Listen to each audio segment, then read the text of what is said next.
কি রানী, রথটা দেখলে? হ্যাঁ, খুব সুন্দর হয়েছে। অনেক খরচও হয়েছে রথটা বানাতে। সেটাই তো মনে মনে ভাবছিলেন মহারাজ, এত খরচা করতে গেলেন কেন আপনি? না, ভাবলাম এবারেও আড়ম্বর করেই রথযাত্রা করব। সে না হয় বুঝলাম, কিন্তু মনে আছে তো এবারেও সব প্রজারা খাজনা দেয়নি। হ্যাঁ হ্যাঁ, তার উপর তো আবার ঠাকুরও বানাতে হবে। হাতে বেশি দিন সময়ও নেই মহারাজ। আচ্ছা বলছি, রথযাত্রা যদি আড়ম্বর করে পালন করেন তাহলে সারা গ্রামবাসীকেও খাওয়াতে হবে। ওরে বাবারে, কি খরচ, কি খরচ! সেটা রথ বানানোর সময় খেয়াল রাখা উচিত ছিল মহারাজ। হ্যাঁ, আমার আবার খেয়াল? নিজেই নিজের খেয়াল রাখতে পারি না। আমি বুঝি আপনার খেয়াল রাখি না মহারাজ? আহা, তুমি আছো বলেই তো আমি আছি। তুমি আমি এক মন এক প্রাণে বাঁচি।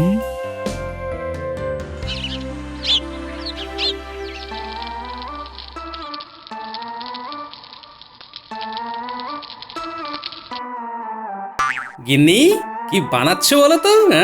হ্যাঁ, এত সুন্দর গন্ধ বেরোচ্ছে। বলি উঠেই দেখো না। হ্যাঁ,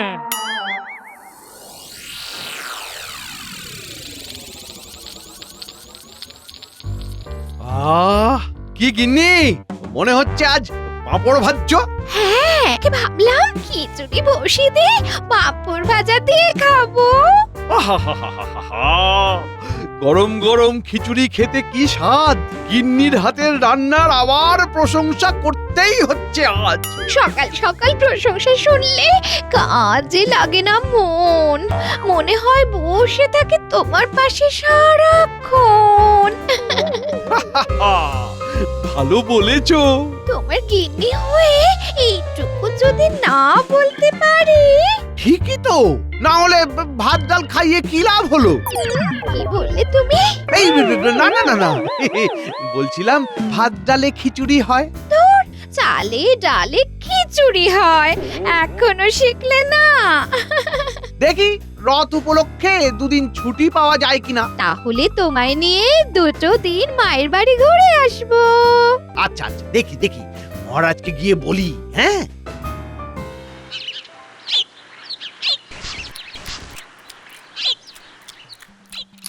ও মা, জিলিপি! ও বাবা, এই যে দেখছি গুলটে ন্যাপলা পুঁটি এসেছিস। সেই কখন থেকে ডাকছি তোমায়। নে নে, প্রাণ ভরে জিলিপি খা, পুঁটি গুলটে ন্যাপলা খা খা। কেমন বানিয়েছি বলো বলো বলো। গিন্নি, তুমি হলে সেরার সেরা রাঁধুনি। দেখো না, গ্রামে খুব শিগগির শুরু হবে আমায় নিয়ে ফিসফিসানি। হ্যাঁ, সবাই বলবে গোপালের বউ সেরা রাঁধুনি। আর তুমি মনে মনে বলবে এটা তো আমি কবেই জানি। দিদা, জিলিপিটা যা বানিয়েছো না, উফ! জিলিপিটা পুরো টইটম্বর রসে। তাই তাড়িয়ে তাড়িয়ে খা বসে বসে। বলি হ্যাঁ গো, এই সামনেই তো রথ গো, নাতি নাতনিদের রথ কিনে দেবে না? হ্যাঁ, আরে হ্যাঁ, দেবো না মানে? নিশ্চয়ই দেবো। আমার ছোট্ট সোনারা সব। আরে সব কটা যেন এক একটা হিরে টুকরো।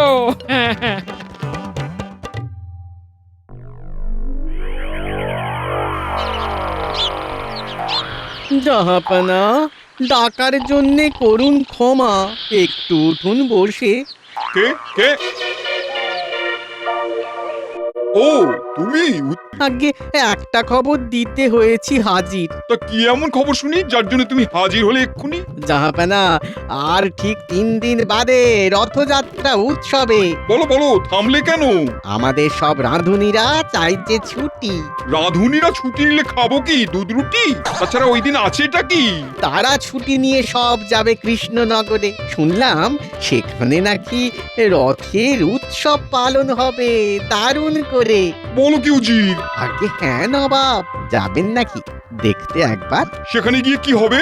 সেখানে গেলে রথ টানা দেখার পাশাপাশি পাঁপড়, জিলিপি আরো নানা মন্ডা মিঠাই খাওয়া যাবে। বেশ, তাহলে রথের দিন হচ্ছি আমরা কৃষ্ণনগরের রাজার অতিথি।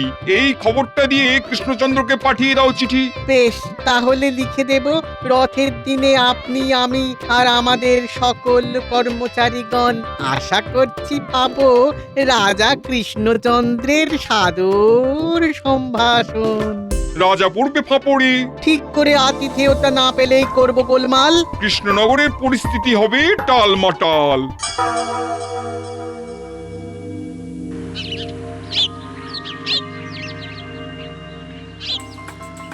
সুপ্রভাত হে আমার প্রিয় সভাসদেরা। সুপ্রভাত। তারপর সকলের খেয়াল আছে তো? আর 3 দিন বাদে কি? রথযাত্রা। মহারাজ, আমাদের এই বছরে কি রথযাত্রা বড়সড় করে হবে? রাজকোষের যা অবস্থা, এরপরেও তুমি একথা বলো কি করে গোপাল? দেখো গোপাল, আমি এই বছরেও রথযাত্রা মহা সমারোহে পালন করতে চাই। কিন্তু মহারাজ, রাজকোষের তো করুণ হাল। তোমাদেরকেও একটা কথা জানানোর আছে। আমি ইতিমধ্যেই একটা বড়সড় রথ বানিয়ে নিয়েছি। আসলে চমক দেব বলেই এই কথাটা চেপে রেখেছিলাম। আগে ওই বড়সড় করে রথ বানানো, আড়ম্বরে রথযাত্রা পালন করা তো রাজবাড়ির ঐতিহ্য। কিন্তু আমি ভাবছি শুধু ভাবলে তো হবে না গোপাল, এখন কাজও করতে হবে। তোমরা আমাকে বলো তো, পুরো অনুষ্ঠানটা এবারে স্বল্প খরচে ঘটা করে কি করে করা যায়? রথ বানানো হলেও এখনো নিশ্চয়ই ঠাকুর করা বাকি। এবারেও গোটা রাজ্যবাসীদেরও তো খাওয়াতে হবে নাকি? এখন কি করি বলো তো? তোমরাই তো আমার বল ভরসা। দেখছি মহারাজ। আমি দেখছি মহারাজ, উপায় ঠিক বার করবই। মহারাজ, নবাবের চিঠি এসেছে। নবাবের চিঠি?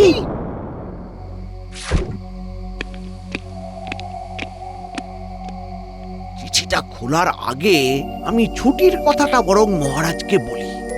এই মন্ত্রী, চিঠিটা পড়ো দেখি। মহারাজ, একটা কথা ছিল। তোমার আবার কি কথা মন্ত্রী? আগে মহারাজ, রথের দিন ছুটি নিতে চাই। একটু গিন্নিকে নিয়ে শাশুড়ি মার কাছে যাব। হ্যাঁ, নবাবের চিঠি এসেছে আর তুমি কিনা রথের দিন ছুটি চাইছো? জ্বালা রে বাবা। এই জ্যোতিষী, নবাবের চিঠি খুব একটা ভালো বার্তা আনেনি। কি সর্বনাশ! পড়ো মন্ত্রী, পড়ো। মহারাজ, চিঠিতে নবাব জানিয়েছেন যে তিনি, উজির আর ওনার প্রাসাদের কর্মচারীরা রথের দিন কৃষ্ণনগরে আসছেন। তার মানে থাকবেন? হ্যাঁ। মহারাজ, আপনার সাথে চাষি ভাইয়েরা দেখা করতে এসেছে। বেশ, পাঠিয়ে দাও।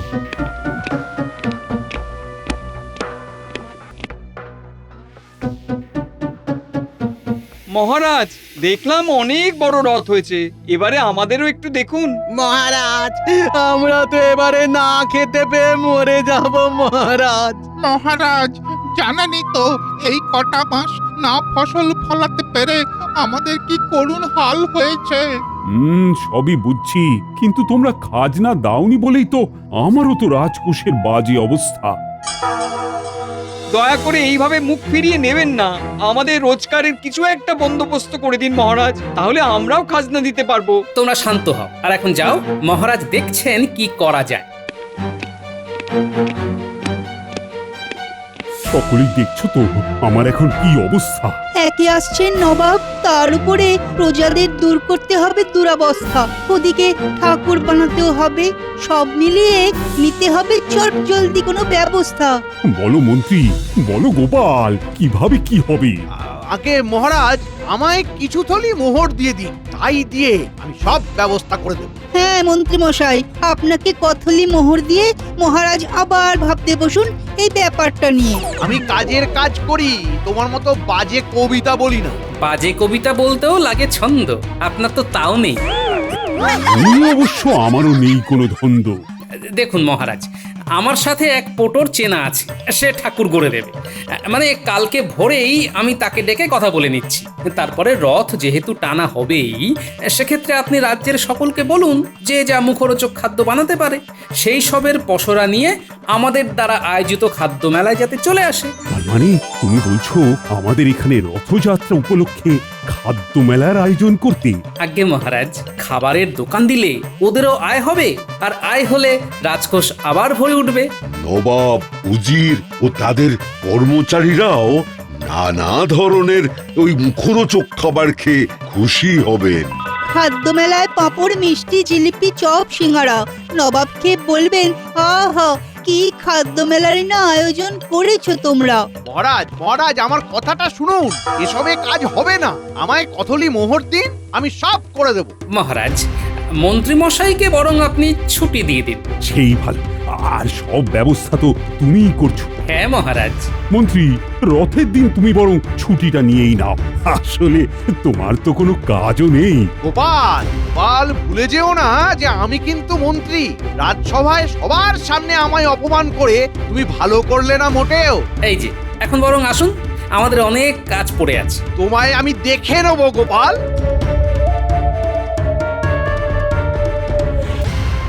বুঝলে গোপাল, মন্ত্রীমশাই যেভাবে গেলেন তাতে মনে হচ্ছে তোমার কিছু পড়লো বলে। এ আর নতুন কি হে বিজ্ঞানী? কি হলো? এ মুখ এত গম্ভীর কেন? ভাবছি মন্ত্রী মশাই না আবার কোনো বাগড়া দেন। এ কেন গো, কি হয়েছে? এবারেও মহারাজ রথযাত্রা মহা সমারোহেই করবেন, বুঝলে? সেই জন্যে আমাকেও মন্ত্রীকে বলেছিলেন যে ভেবে এমন একটা উপায় বার করতে যা দিয়ে কম খরচে ঘটা করে রথযাত্রা পালিত হতে পারে। ও, মন্ত্রী মশাই নিশ্চয়ই অসম্ভব কোনো কথা বলেছেন। হ্যাঁ, তাছাড়া আবার কি? শেষে আমিই পরিকল্পনা করলাম। ও হ্যাঁ, আরেকটা কথা, এবারে রথের মেলায় খাদ্য মেলারও আয়োজন হচ্ছে, বুঝলে? তুমি চাইলে আমার হাতের জিলিপি রাজ্যবাসীকে খাওয়াতে পারি, তাই তো? হ্যাঁ। বেশ, তবে তোমায় আমি বলছি, যার স্বভাবই হলো মানুষের পেছনে লাগা, সে কিন্তু সেটাই করবে। সজাগ থাকো। সে তো বটেই, এদিকে আমারও এত কাজ। এত চিন্তা কিসে না? তোমার খুদে সাঙ্গ পাঙ্গরা আছে না? হ্যাঁ, ওদেরকেই বলি বরং।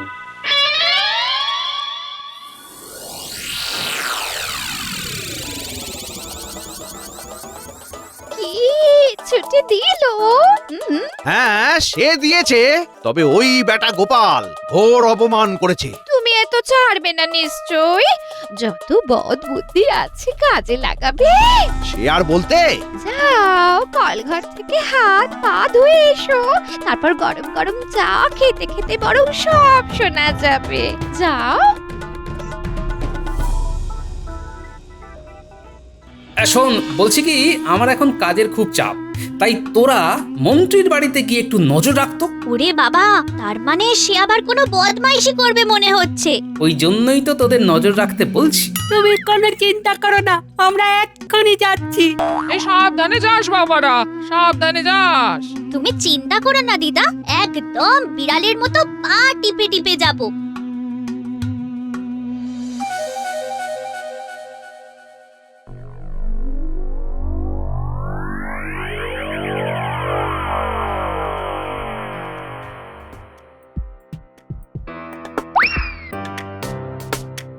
কি করবে, কিছু ঠিক করলে? হ্যাঁ, গোপালকে ফাঁপড়ে ফেলবো। ওটা তো তোমার রোজকার কাজ। আমি বলছি পরিকল্পনার কথাটা। রথের মাত্র 2 দিন বাকি, অথচ বড় সড় রথ তৈরি হয়ে গেলেও ঠাকুর তৈরি হয়নি। গোপাল ভার নিয়েছে, তার চেনা পটোকে দিয়ে ঠাকুর বানাবে। ও ও ও, বুঝে গেছি।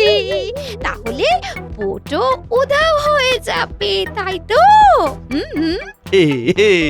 এই তো আমার মুখের কথাটা তুমি বসিয়ে নিলে। তোমার মুখের কথা আমারই কথা, আবার তোমার ব্যথা সেটাও আমারই ব্যথা। খেলা একেবারে জমে যাবে, বুঝলে গিন্নি? একেবারে জমে যাবে। আমি রাজসভায় না গিয়েও বাড়ি বসে কলকাঠি নেড়ে ওদের বিপদে ফেলবো। তাহলে বর্তা ঘটা এলো বলে? হ্যাঁ গিন্নি, কালকেই শিল্পী উধাও হবে।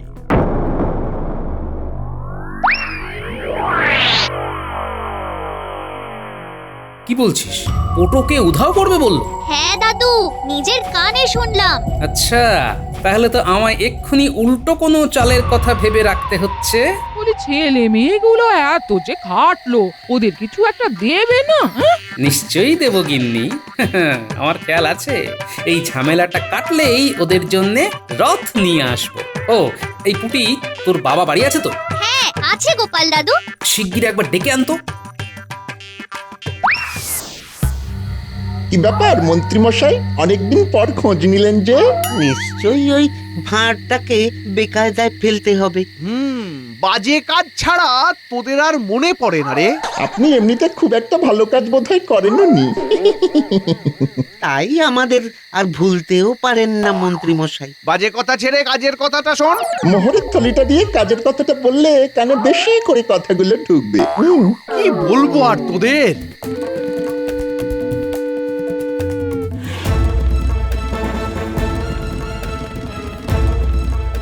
কাজের কথা বলুন মন্ত্রী মশাই, কাজের কথা বলুন। শোন, কালকে ভোর থেকে গোপালের বাড়ির আশেপাশে ওঁত পেতে থাকবি। কালকে সকালে ওর বাড়িতে পোটো আসবে, ওর সাথে কথা বলে যেই পোটো বেরোবে ব্যাটাকে গুম করে নিবি, ব্যাস। পোটো কি গোপালের মূর্তি? যত বাজে কথা, যা বললাম তাই করবি। মনে রাখিস, মোহরের থলি দুখানা মুখ দেখে দিইনি।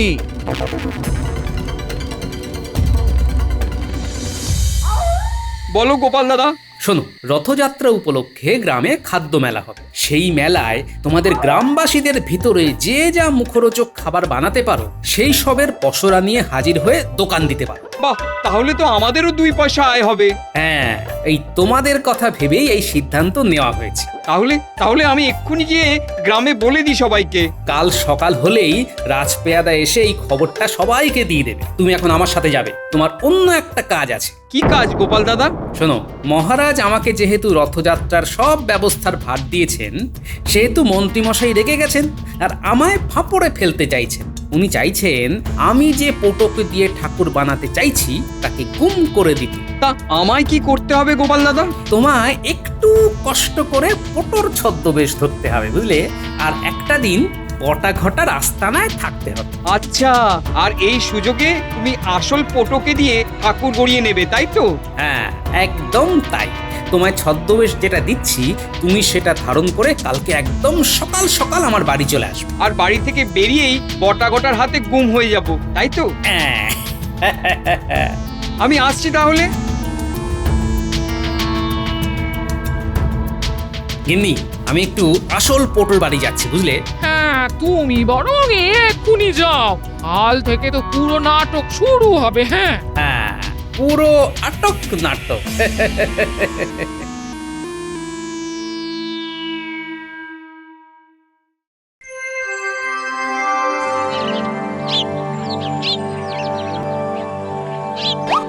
কিরে, কখন আসবে?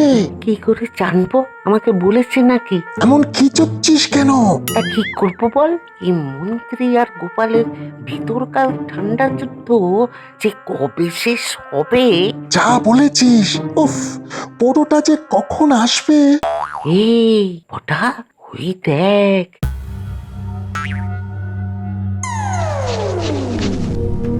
হ্যাঁ হ্যাঁ, গোপালের বাড়ির সামনেই দাঁড়ালো। তার মানে এই সেই ফটো। চল পটা, বেটাকে গলায় গামছা চাপা দিয়ে ধরি। দূর গাদা, গলায় গামছা চাপা না, মুখে গামছা চাপা দিতে হবে। ও ও হ্যাঁ হ্যাঁ হ্যাঁ হ্যাঁ, তাহলে বেটা বেরোলেই মুখে মাটি চাপা ধরি, ওই গামছা চাপা দিব। হ্যাঁ ঘটা, চল চল, ফটো বেরিয়েছে। চল সে চলো। হিংসা।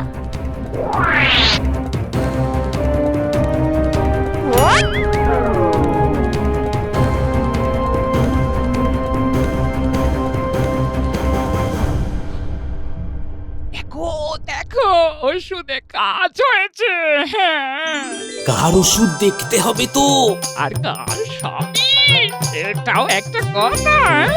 আর একটু সকাল হলেই রাজপ্রাসাদে ছুটতে হবে। তুমি কি আজই সকলকে এই মন্ত্রী মশাইয়ের বদমাইশিটা বলে দেবে? হ্যাঁ, না, কালকে একদম হাতে নাতে সবাইয়ের সামনে হাটে হাড়ি ভাঙবো।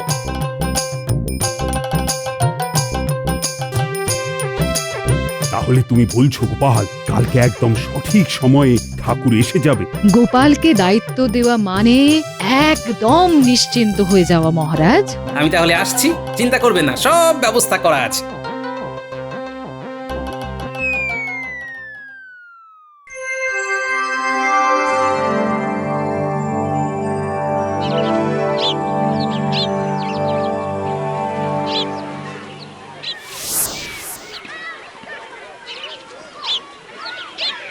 কি কৃষ্ণচন্দ্র, টানবে কখন রথ? এসেছি তো অনেকটা পথ। চারিদিকে এত খাবার দেখেই তো খিদে পায়। পেট বলে খাবারকে দেখে। ওরে তুই এবার কাছে আয়। নবাব বাহাদুর, আর মাত্র কিছুক্ষণ, ঠাকুর এসে পড়বে যখন তখন। মহারাজ, ঠাকুর আদৌ আসবে তো? এতক্ষণ তো হয়ে গেল। এ কি মন্ত্রী, তুমি যাওনি? আর এসব কি বাজে কথা বলছো? না মহারাজ, গোপালের এত সুন্দর বন্দোবস্ত একবার নিজের চোখে না দেখে কি চলে যেতে পারি? এই যে মন্ত্রী, কেটেছো নাকি কোনো ফন্দি? আমি খুবই ভালো, বদমাইশি আমার রক্তেই নেই। তাও যে যা পারছে বলছে সেই। দূর দূর কৃষ্ণচন্দ্র, কি অব্যবস্থা তোমার রাজ্যে। আমি চললাম। দাঁড়ান নবাব। ঠাকুর এসে গেছে। কি হলো, এত দেরি কেন? ঠাকুর কি করে এলো? বটা ঘটা কই? মহারাজ, এই রাজ্যেরই পোটো অনেক দূরে গিয়ে ঠাকুর বানিয়ে দিয়েছে, তাই সেখান থেকে আনতে দেরি হলো। কেন কেন কেন দূরে কেন যেতে হলো? মহারাজ, দূরে না গেলে আর ঠাকুর আসতো না, কারণ মন্ত্রী মশাই ফন্দি করেছিলেন পোটোকে গুম করে দেওয়া। এ কি কাণ্ড! দাঁড়াও মন্ত্রী, তোমার হচ্ছে। রথটা শুধু টানা হয়ে যাক। পালাই বাবা, পালাই পালাই, না হলে কপালে আছে চরম ধোলাই। পালাই। ধরো মন্ত্রীকে, ধরো, আচ্ছা করে মারো। জয় জগন্নাথ দেবের জয়। জয় বলরাম দেবের জয়। মহারাজ, এবারে চলুন শুরু করি। আসুন নবাব, আসুন।